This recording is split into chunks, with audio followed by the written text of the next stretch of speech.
All right, so top 10 fall sneakers for 2024. It's time. The leaves are changing. Everyone's going pumpkin spice latte. My wife's got her Halloween decorations out. It's time. We got to talk about fall sneakers, 10 of them in this video. Let's do it. First up, let's start with a bang. I didn't have the previous version, so I had to go ahead and make sure that I had these. We've got the Nike Air Max 90 Duck Camo. This is probably the loudest shoe on this list. Maybe not. Maybe not. We'll see. But obviously you see that poppin' red on here. It's an infrared. Some people may not know that, but this is an infrared, and I am a sucker for infrared. I love infrared 6s. I love the regular infrared 90s.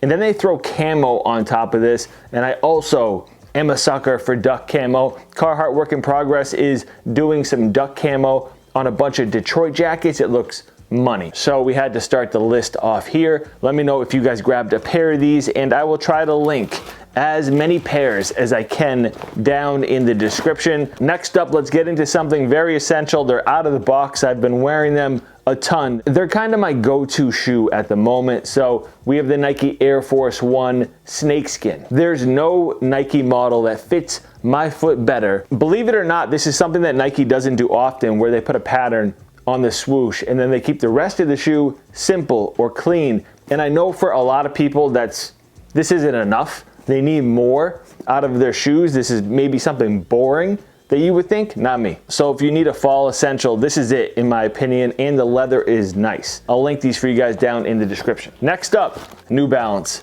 You know the deal. I have been into the New Balance 1000, and these might be my favorite colorway on this model at the moment. We have the New Balance 1000 Mallard Green and Sea Salt. Would actually go pretty well with this shirt. And by the way, if you did not check out the video where I went over this shirt and had quite the announcement for you guys, I did a new collaboration with Nautica. It is the first drop of 3. I'm beyond excited about it. I'm trying not to just talk about it the entire time in this video, but that's gonna be my only mention of it. Just please go check out that video if you mess with my channel at all. So this Mallard Green gives off a look of an exaggerated mudguard almost. It's a mix of suede and leather on here, and I do like the look. It's a bold contrast, but I think it's perfect for the fall season. Now there was a couple other colorways. One is just a light gray and an off-white, and then the other is a real pink colorway that some people thought was an ALD colorway or collab. No chance. As soon as I saw that shoe, I'm like, not a chance. Not a chance would ALD put out a colorway like that. Do you guys remember those rumors, or was I the only one seeing those? That's how you know that New Balance is really crossing over into the resellers world and hype beast type of people. People that don't know the collaborators well, but they just see New Balance, they see a flashy colorway, and they just say, it's these two, and they start a rumor. No. Anyway, these are great, and if you have not tried out this model yet, they are comfortable, they are still available. Okay, let's go with something different here that maybe you've overlooked or you weren't expecting. This is a good shoe. It's from Adidas. You know the model. You may not have seen this colorway, but I just recently featured it in my top 5 best Adidas sneakers that you can buy right now. I took a chance on these because this is my first pair of Adidas Crazy 8s. This was Kobe Bryant's signature model when he was with Adidas, and this is not the exact colorway that he used to wear. This is kind of a lifestyle version of that in an olive green suede, and I just have to say it works on this shoe. It wasn't until I put them on feet and wore them with some relaxed fit pants that I realized kind of the potential. And these are very discounted at the moment, and I get it. They're probably hard for some people to pull off. If you want to do what I did and get your first pair of Crazy 8s for the low, you can do that. They're linked down in the description. Definitely need a baggier pair of pants or baggy sweats to go with these though. You don't really want the skinny jeans to just be tucking into the side on these. Okay, next up is a pair that you've seen by now. They're on to the Jordan 4. These are not those, but I gotta say the packaging of this is top notch. There's nothing that you can take away from that. And I wanted to do a video on these sooner, didn't have the chance to, and honestly, this isn't one of those sneakers that you just throw into a top 10 video and not cover much on. And I also don't want to derail this whole video by talking about these for a good 10 minutes. We have the Air Jordan 3 Maniere collab while you were sleeping. But one thing's for sure, in sneakers, in my opinion, the storytelling behind things is important. Now, I know sometimes people want to push it to the side and just look at the product. I get it. It's your choice. You're the one buying it.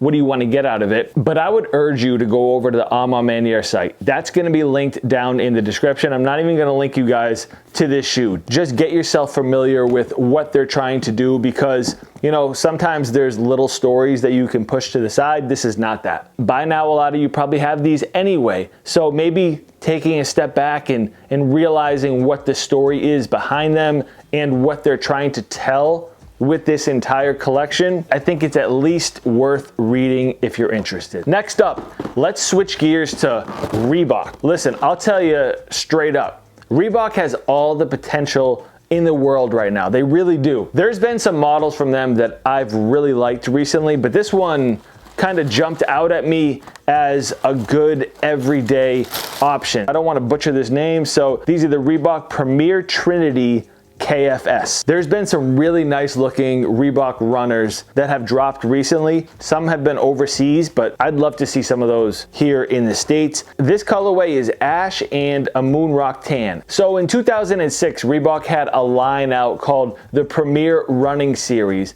and these are inspired by those. They're remade just a tad. Now, these are for sure some of the most breathable shoes on this list. As you can see, they have those mesh panels on the left and the right side. In my opinion, they fit a tad bit big, so if you're typically between sizes, I would go with the smaller size. Next up, I'm throwing in a curveball. These are the Raging Bull Jordan 5s. I've been styling these with a lot of camo pants recently, and they just work with a ton of my fall looks that I've already been starting to wear. There's 2 points I want to make about this shoe in case you're thinking about going back and getting a pair. I swapped the laces for one, and I think that totally changes the look. And also, these things are very comfortable with this polyurethane insole in here. These are a size 11.5, and as you guys know, I've been rocking a lot of size 12s recently. They're roomy. They still fit my foot. So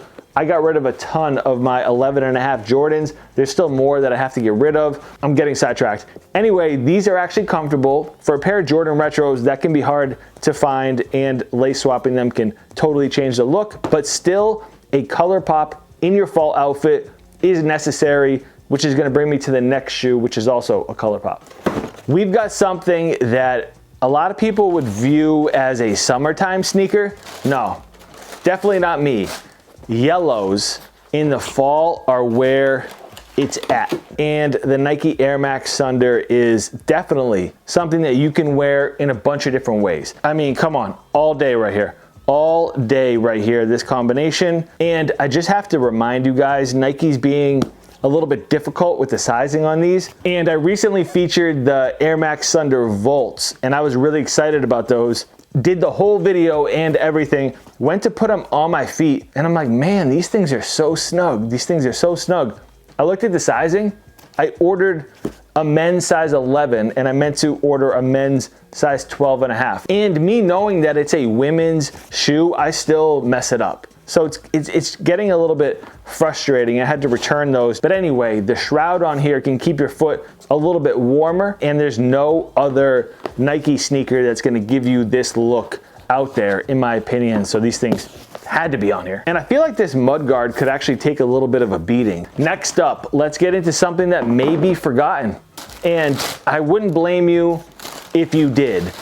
Again, lace swap to the rescue. There was something that just wasn't doing it for me with this New Balance and Jound collaboration on the 2002R. These are the Gore-tex. I thought the bungee look was cool, but then for some reason on feet, they looked odd to me. But you know, having a pair of runners that's Gore-tex is comfortable and waterproof at the same time. You don't find something like that often. You can still get them. The prices aren't too crazy. They're linked for you guys down in the description. And you know, Jound is a little bit interesting in my opinion, because sometimes I feel like they push the envelope on the basic thing too much, and they sometimes it feels like they're taking advantage of their customers when they try to make something seem like it's a lot better, a lot more high-end, and a lot more exclusive than it is. But then other times, you know, you get something like this that is an absolute home run. Like, these are home run, in my opinion. Some of their other New Balance collabs are as well. You guys can let me know how you feel about Jound. All right,